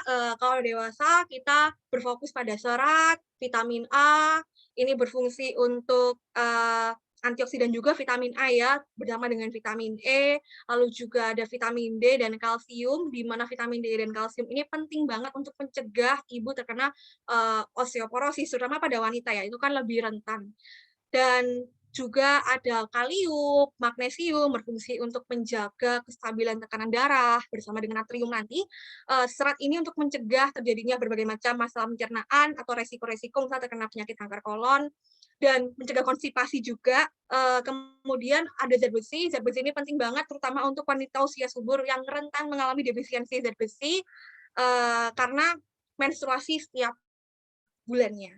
Kemudian untuk ibu hamil, nah ini ada banyak lagi nih, ada protein, asam lemak esensial, di mana keduanya ini berperan penting dalam pertumbuhan dan perkembangan janin, terutama asam lemak esensial ini nanti untuk sistem saraf dari janin tersebut. Kemudian ada vitamin A, vitamin D, folat, kalsium, dan juga zat besi. Vitamin D dan kalsium ini penting untuk mineralisasi dari tulang, juga untuk vitamin A ini untuk proliferasi sel dari janin tersebut, dan juga zat besi ini penting karena ketika ibu hamil akan terjadi peningkatan volume darah dan akan berimplikasi juga ke penurunan kadar hemoglobin dalam darah, sehingga penting untuk suplai folat dan juga zat besinya ini agar optimal untuk mencegah anemia pada ibu hamil. Kemudian untuk ibu menyusui, ini ada protein, asam lemak esensial, vitamin A, B1, zinc, kalsium, dan juga zat besi, karena zat-zat gizi ini tuh akan mempengaruhi kualitas dan juga kuantitas dari ASI. Terutama ini merupakan komponen-komponen pentingnya ya dalam ASI yang menjadi salah satu energi utama, terutama pada bayi usia 0 sampai 6 bulan. Kemudian pada lansia ada protein, ada serat, karena lansia itu rentan mengalami penurunan massa otot tubuh, sehingga perlu untuk intake proteinnya diperbanyak, juga serat untuk mencegah konstipasi atau masalah pencernaan yang sering dialami oleh lansia. Lalu ada vitamin A, ada vitamin B12. B12 ini penting untuk sistem saraf, vitamin A untuk penglihatan, vitamin C dan E sebagai antioksidan, vitamin D, kalsium, ini untuk mineralisasi tulang juga. Lalu ada vitamin K untuk pencernaan, lalu zinc, kalium, dan juga magnesium yang berfungsi sebagai proteksi imunitas tubuh dan juga menjaga tekanan darah agar tetap stabil. Sehingga kira-kira perlu makan apa aja sih? Banyak yang perlu dikonsumsi, mulai dari nasi, kentang, mie jagung, umbi-umbian, roti-rotian untuk makanan pokok, tergantung teman-teman di prefer yang mana. Kemudian ada protein hewani yang bisa dipilih juga dari preferensi makan teman-teman, dari daging, ayam, telur, terus unggas, ikan, dan seafood. Jangan lupa juga untuk konsumsi protein nabati dari kacang-kacangan dan olahannya, serta jangan lupa konsumsi buah-buahan dan sayuran, karena penting banget untuk mengonsumsi berbagai macam aneka buah dan sayur, terutama pastikan untuk menggunakan prinsip Eat Your Rainbow, atau istilahnya konsumsi buah sayur yang beraneka ragam warna untuk memperoleh vitamin dan mineral dan zat gizi lainnya, bahkan zat non-gizi lainnya yang penting untuk kesehatan kita. Terus tips untuk ibu menyusui, bisa juga kalau ibu menyusui mengalami penurunan produksi ASI untuk mengonsumsi patah gobung yang dapat meningkatkan produksi dari ASI tersebut. Ini biasanya didapatkan dari daun kelor, daun singkong, dan juga daun terbangun. Lalu apa saja yang perlu dibatasi konsumsinya untuk tetap sehat? Pertama, batasi konsumsi fast food, makanan instan, makanan olahan tinggi lemak jenuh, lemak trans, dan juga natrium, serta buat teman-teman yang suka makan minuman manis, seperti juga ada yang suka boba, teh kekinian, terus ada mungkin yang konsumsi alkohol, who knows ya, itu untuk membatasi konsumsinya dari sekarang, agar tidak mudah terkena penyakit metabolik dan kardiovaskular lainnya. Oke, sedikit kutipan yang ingin saya kutip, your diet is a bank account, good food choices are good investment. Jadi apa yang kita konsumsi sekarang itu akan menjadi atau berefek pada tubuh kita di masa depan, entah itu beberapa tahun kemudian atau beberapa puluh tahun kemudian, dan kita ingin menabung sesuatu yang baik juga. Jadi pastikan good food choices, eat healthy and live happily. Sekian dari saya, terima kasih. Saya kembalikan ke MC. Oke, wow, sangat lengkap sekali ya. Terlebih lagi pembawaannya itu sangat energik gitu ya. Jadi harapannya teman-teman bisa meresap dan mencerna materi tadi dengan sebaik-baiknya. Sekali lagi saya ucapkan terima kasih kepada Adel atas pemaparan materinya yang sangat informatif. Maka izinkan saya untuk menyimpulkan materi yang telah disampaikan oleh Adel.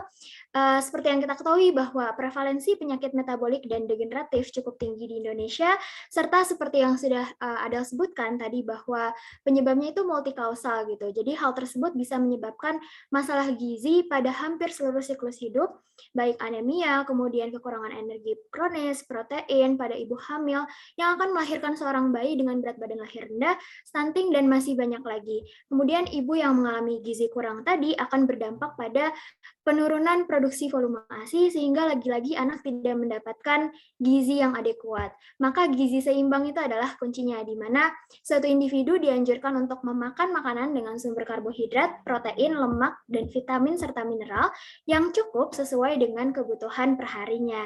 Nah, caranya gimana? Untuk memperkirakan kebutuhan energi dan zat gizi bisa dilakukan dengan perhitungan yang sudah dijelaskan oleh Adel, kemudian AKG ataupun isi piringku. Nah, selain gizi seimbang, makanan-makanan juga harus beragam dan tepat jadwal. Itu juga sangat penting untuk diperhatikan. Dan jangan lupa untuk membatasi gula, garam, lemak seperti konsumsi fast food berlebihan, kemudian makanan instan, makanan dengan pemanis berlebih, alkohol, maupun makanan olahan tinggi lemak jenuh, lemak trans, dan natrium agar terhindar dari penyakit metabolik maupun degeneratif. Baik, karena kedua pemateri telah menyampaikan materinya, selanjutnya akan ada sesi tanya-jawab dari pertanyaan yang terpilih oleh panitia dan akan ditujukan kepada kedua narasumber pada pagi hari ini. Kepada panitia, mohon untuk ditampilkan.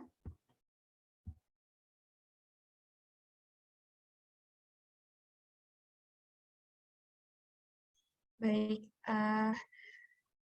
untuk pertanyaan pertama ditujukan kepada pemateri 1, yaitu Anissa, dari Novita Universitas Wijaya Kusuma, Surabaya. Pertanyaannya, izin bertanya, apakah setelah usia 2 tahun, anak wajib minum susu untuk memaksimalkan pertumbuhannya? Karena seperti yang kita tahu, biasanya orang tua masih lanjut memberikan susu, tapi ada juga yang tidak. Itu bagaimana ya? Terima kasih. Kepada Anissa, dipersilahkan untuk menjawab. Oke, baik. Terima kasih banyak atas pertanyaannya. Ya mungkin kalau apa ya, setelah masa 2 tahun gitu ya, atau setelah masa anak itu sudah disapih, sudah tidak mengonsumsi ASI, itu mungkin ada orang tua yang masih melanjutkan memberi susu dan juga ada yang tidak. Nah, sebelumnya wajib nggak sih? Nah, sebenarnya pemberian susu ini tidak menjadi hal yang wajib gitu untuk diberikan pada anak yang sudah disapi. Karena kebutuhan gizi itu lebih diutamakan dari makanan utama. Jadi tidak diwajibkan untuk mengonsumsi susu, tapi juga tidak dilarang gitu ya. Nah, kenapa? Karena pada masa usia di atas 2 tahun itu lebih dianjurkan untuk mengonsumsi makanan-makanan yang utama supaya juga bisa menstimulus dalam pengunyahan, kemudian juga dia bisa mengenali makanan gitu, dan juga apabila mengonsumsi susu itu harus diperhatikan juga seberapa banyak gitu, jangan sampai ketika mengonsumsi susu ini bisa apa ya, melebihi batas atau bahkan sampai mengalahkan dari makanan utamanya gitu. Jadi mungkin yang perlu dihindari itu ya. Jadi jangan sampai ketika mengkonsumsi susu itu sampai berbotol-botol gitu. Jadi sampai nanti kan bisa apa ya, lebih kenyang dan juga bisa mengabaikan makanan utamanya gitu. Padahal kebutuhan gizi pada anak di atas 2 tahun itu juga harus dipenuhi dari makanan utama yang tentunya harus beragam gitu. Jadi kalau ditanya wajib atau tidak, itu tidak wajib, tapi tidak dilarang juga gitu. Jadi apa ya, dikonsumsi secara bijak dan juga harus tetap memperhatikan makanan-makanan lain yang beragam dan bergizi seimbang seperti itu. Semoga bisa menjawab pertanyaannya. Terima kasih. Oke, baik. Terima kasih Anissa untuk jawabannya. Semoga Novita untuk pertanyaannya bisa sudah terjawab ya dari Anissa. Baik, untuk pertanyaan selanjutnya dari Iqbal Kamarus, Universitas Negeri Surabaya. Pertanyaannya, Assalamualaikum, saya izin bertanya, terkait pertumbuhan kan juga mencangkup tinggi badan. Nah, berapa batas usia pertumbuhan tinggi badan baik laki-laki maupun perempuan itu dapat berhenti? Kemudian, apakah ketika pertumbuhan tinggi badan sudah mencapai batasnya, masih bisa lagi ditolong dengan obat atau suplemen peninggi badan? Jika ada, dampaknya mungkin juga bisa dijelaskan. Terima kasih. Wassalamualaikum warahmatullahi wabarakatuh. Oke, Baik, baik. Anissa, dipersilahkan. Oke, terima kasih banyak atas pertanyaannya. Ini pertanyaan yang cukup menarik ya, karena mungkin dari teman-teman di sini juga apa ya, banyak yang mungkin umurnya tuh udah masuki sudah 20 tahun, tapi sebenarnya masih pingin tinggi gitu. Nah, kalau dari pertumbuhan di masa remaja, itu memang batas usia pertumbuhan tinggi badan atau pertumbuhan tulang itu dapat berhenti gitu ya. Jadi puncaknya itu akan berhenti pada usia sekitar 19 sampai 20 tahun gitu ya, di masa-masa saya sekarang ini. Nah, kenapa? Karena pada prinsipnya, jadi gini, kalau diibaratkan ya teman-teman, kalau misal teman-teman pernah lihat tulang ayam gitu ya, yang biasanya sisa makan, itu kan di situ ada tulang panjang dan juga ada tulang lunaknya ya di ujung. Nah, ketika masa pertumbuhan dari bayi sampai remaja sebelum memasuki masa usia pubertas akhir, itu masih terbuka gitu. Jadi masih ada rongga dan juga lempeng tersebut itu masih bisa terus bertambah dan juga bertumbuh gitu. Jadi selama lempeng tersebut masih belum tertutup gitu ya, itu masih bisa menambah tinggi badan gitu. Nah, tapi ketika nanti sudah mencapai puncaknya gitu ya, atau ketika sudah tertutup, itu sudah tidak bisa lagi gitu. Jadi di batas usia sekitar 19 sampai 20 tahun ini sebenarnya agak mustahil gitu kalau kita pengen nambah tinggi badan lagi gitu, karena memang pertumbuhan dari tulang itu sudah berhenti gitu. Tetapi yang bisa kita jaga adalah kepadatan tulangnya. Jadi itu yang ditekankan teman-teman. Jadi kalau misal dari pertumbuhan tinggi badan sendiri itu di usia 20 tahun itu sudah tidak bisa gitu ya bertambah tinggi lagi gitu. Karena memang rongga tadi itu sudah menutup gitu. Jadi tulangnya itu sudah menyatu dan tidak ada kesempatan untuk bertambah lagi tinggi badannya. Tapi kita juga bisa berinvestasi untuk menjaga kepadatan tulang gitu. Mungkin kalau dari pengonsumsi suplemen tinggi badan itu tidak bisa ya, jadi tidak berpengaruh gitu sebenarnya. Tapi ya itu tadi bisa menjaga kepadatan tulang supaya di usia nanti 30 ke atas, 40 ke atas itu kita bisa terhindar dari osteoporosis gitu. Jadi poinnya adalah puncak pertumbuhan itu ada pada usia 20 tahun, di mana sudah tidak bisa bertambah tinggi lagi, tapi kita tetap harus menjaga kepadatan tulang. Seperti itu. Semoga bisa menjawab pertanyaannya. Terima kasih. Oke, baik. Terima kasih untuk jawabannya, Anissa. Udah sangat lengkap banget ya. Semoga bisa terjawab nih ya. Oke, baik. Untuk pertanyaan selanjutnya. Baik, pertanyaan selanjutnya ditujukan kepada pemateri kedua, yaitu Adelia Sepia, dari Catherine, Universitas Surabaya. Apakah dianjurkan juga untuk konsumsi susu untuk memenuhi asupan vitamin D dan kalsium pada orang dewasa? Lantas bagaimana dengan orang yang menderita laktos intoleran? Terima kasih. Dipersilahkan kepada Ada untuk menjawab. Baik, terima kasih atas pertanyaannya dari Saudara Catherine.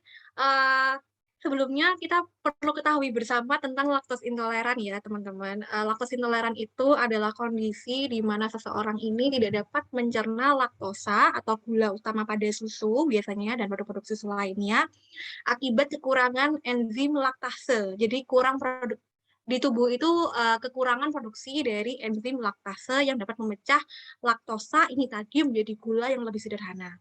Dan ini biasanya terjadi banget di orang-orang Asia, di orang-orang yang istilahnya jarang ya konsumsi susunya, sehingga produksi enzim laktasenya ini juga lebih menurun atau lebih sedikit dibandingkan orang-orang yang mungkin kita katakan orang Eropa atau orang Amerika dan teman-temannya. Kira-kira gimana ya cara mengatasinya, terutama kan kalau teman-teman mungkin taunya vitamin D dan juga kalsium itu didapatkan dari susu. Tenang aja teman-teman, meskipun menderita laktos intoleran, it's okay, kita masih bisa memenuhi asupan vitamin D dan kalsium itu dari sumber-sumber lain. Vitamin D, yang perlu kita syukuri dari vitamin D adalah vitamin yang dapat diproduksi oleh tubuh kita sendiri, disintesis oleh tubuh kita sendiri dengan cara kita berjemur setiap harinya. Jadi sebetulnya meskipun vitamin D itu jumlahnya cukup sedikit di makanan ketimbang vitamin-vitamin yang lainnya, tapi kita dapat berjemur misal selama 15-30 menit dalam sehari di jam 8 pagi atau jam 9 pagi untuk memperoleh vitamin D yang cukup di tubuh kita. Sehingga ini bisa memenuhi asupan vitamin D setiap harinya.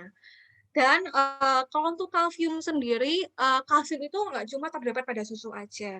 Kalsium itu dapat ditemukan di sayur-sayuran yang berdaun hijau gelap, semacam brokoli dan teman-temannya. Habis itu bisa juga didapatkan dari ikan. Nah, kalau teman-teman suka konsumsi ikan, tenang aja, karena ada banyak banget kandungan kalsium di ikan, apalagi kalau teman-teman makan ikannya bersama dengan tulangnya. Hah, makan ikan bersama dengan tulangnya?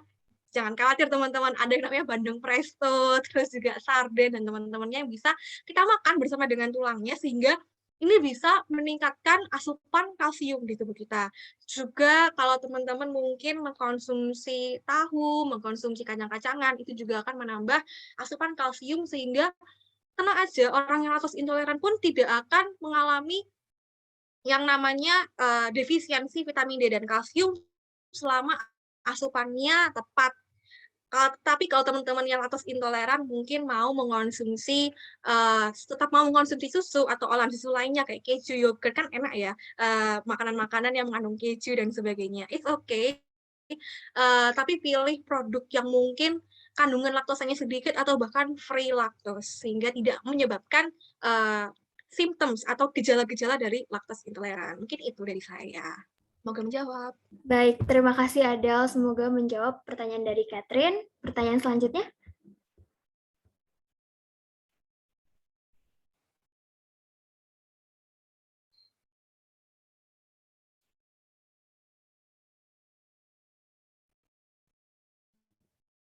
Oke, baik. Pertanyaan kedua yang ditujukan kepada Adel dari Iqbal Kamarus, Universitas Negeri Surabaya.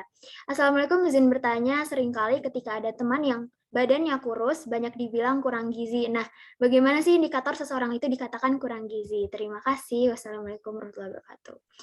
Monggo kepada Adel dipersilakan untuk menjawab. Baik, terima kasih banyak pertanyaannya, Iqbal. Jadi, untuk mengetahui apakah seseorang itu kurang gizi atau tidak, itu ada banget indikatornya. Nama indikatornya itu body mass index atau indeks massa tubuh. Jadi, teman-teman bisa menghitung sendiri body mass index atau indeks massa tubuh dari teman-teman untuk mengetahui nih status gizi teman-teman. Apakah teman-teman kurang gizi atau kelebihan gizi atau normal status gizinya. Caranya adalah teman-teman cari tahu berat badan teman-teman itu berapa kilogram dulu, kemudian cari juga data teman-teman mungkin dengan pengukuran tinggi badan ya, berapa sentimeter tinggi badan teman-teman atau berapa meter tinggi badan teman-teman. Setelah itu nanti baru dikonversikan ke rumus BMI, di mana rumusnya seperti ini, kilogram dibagi tinggi badan dalam meter kuadrat. Jadi tinggi badan kuadrat. Berat badan dibagi tinggi badan kuadrat, tapi tinggi badannya dalam meter. Nah, nanti akan keluar angkanya, hasilnya. Kira-kira hasilnya keluarnya berapa ya? Nah, kalau teman-teman kurang gizi, itu berarti biasanya angkanya itu di bawah 18,5 kg per meter persegi. Nah, itu baru bisa dikatakan sebagai kurang gizi. Tapi kalau angkanya di atas 18,5, itu berarti termasuk kategori normal. Tapi kalau ada lagi nanti batas-batasan yang lain di mana dia dikatakan kelebihan gizi. Tapi kurang lebihnya seperti itu sih. Cara paling gampang untuk mengetahui apakah seseorang itu kurang gizi atau enggak. Atau bisa juga dengan cara mengukur lingkar lengan atas, di mana lingkar lengan atas ini akan menandakan bagaimana cadangan atau simpanan energi di tubuh kita. Nanti akan ada yang namanya pita lila atau bisa pakai Medline juga. Teman-teman bisa ukur nanti persis di pertengahan antara akromion dan olecranon, atau istilahnya bahu dan siku kalau bahasa awamnya. Dilingkarin aja di lengan atasnya itu supaya nanti ketahuan berapa sih lingkar lengan atas teman-teman. Nanti kalau di bawah 23,5 berarti itu bisa menandakan kalau seseorang mengalami kurang energi kronis atau kurang energi protein. Begitu kurang lebihnya. Apakah sudah menjawab?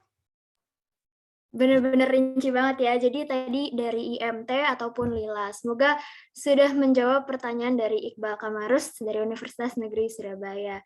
Nah, karena untuk mempersingkat waktu, sekali lagi saya ucapkan terima kasih kepada Nisa dan Adel yang sudah menjawab rasa penasaran teman-teman dengan sangat lengkap dan serta informatif.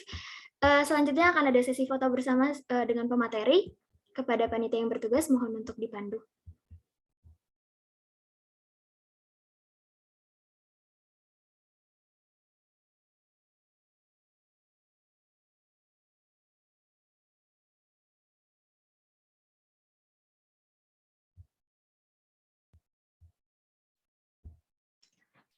Baik, saya akan memandu untuk screenshot.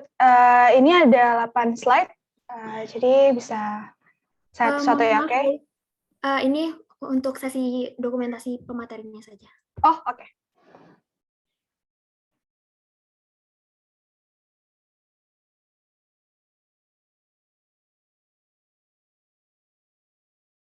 Baik, 1, 2. Terima kasih.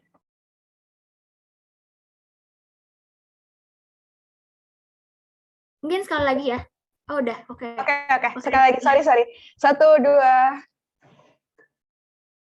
Sudah. Terima kasih. Baik, terima kasih kepada Adel dan Anissa selaku pembicara pada webinar pagi hari ini. Oke, baik. Kami mau mengingatkan untuk para peserta, dipersilahkan untuk mengisi link absensi yang mungkin setelah ini akan di-share di chat Zoom. Kemudian acara selanjutnya adalah sesi dokumentasi. Untuk para peserta dimohon untuk mengaktifkan kameranya. Kepada panitia yang bertugas, mohon untuk dipandu.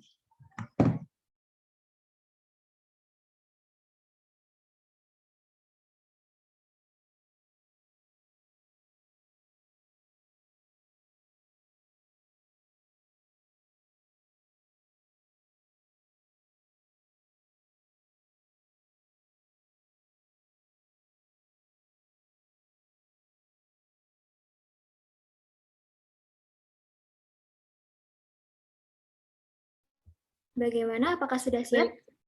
Oke. Aku screenshot karena ada 10 slides, jadi tolong on cam. 1, 2, 3. Selanjutnya 1, 2, 3.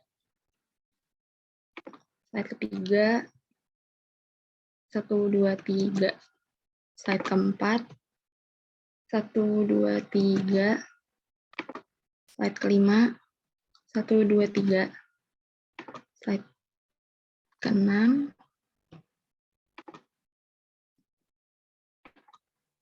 slide ke-8, 9, terakhir 10. Terima kasih. Baik, terima kasih kepada panitia. Sekali lagi kami sampaikan terima kasih kepada seluruh narasumber, panitia, dan peserta yang sudah mengikuti acara hari ini dengan sangat antusias. Demikian rangkaian acara webinar gelar karya dietetika sehat di main room. Selanjutnya, seperti yang sudah kami sebutkan di awal, akan ada 6 breakout room dengan masing-masing subtema. Untuk subtema 1 di breakout room 1 dengan judul Nutrition During Pregnancy and Lactation, Eating Right for Two. Subtema 2 di breakout room 2 dengan judul Healthy Infant and Toddler with Balanced Nutrition. Subtema 3 di breakout room 3 dengan tema Simple Menu for Optimizing the Growth of School Age Child. Subtema 4 di breakout room 4 dengan judul A Healthy Diet During Adolescence for the Bright Future. Subtema 5 di breakout room 5 dengan judul Balanced Diet Support Optimal Health in Adult. Subtema 6 di breakout room 6 dengan judul Easy Way, Easy Healthy, Elderly Be Happy. Setelah acara penutupan, maka dipersilahkan kepada para peserta untuk memasuki breakout room yang telah ditentukan. Terima kasih atas perhatiannya. Saya Hayu. Dan saya Farah. Kami izin pamit undur diri. Mohon maaf apabila ada kata yang kurang berkenan. Jalan-jalan ke Universitas Erlangga. Jangan lupa kuliah daring. Walau wabah corona masih melanda, tetap eat healthy to improve well-being. Terima kasih kami ucapkan. Wassalamualaikum warahmatullahi wabarakatuh. Stay safe, stay healthy, dan sampai jumpa.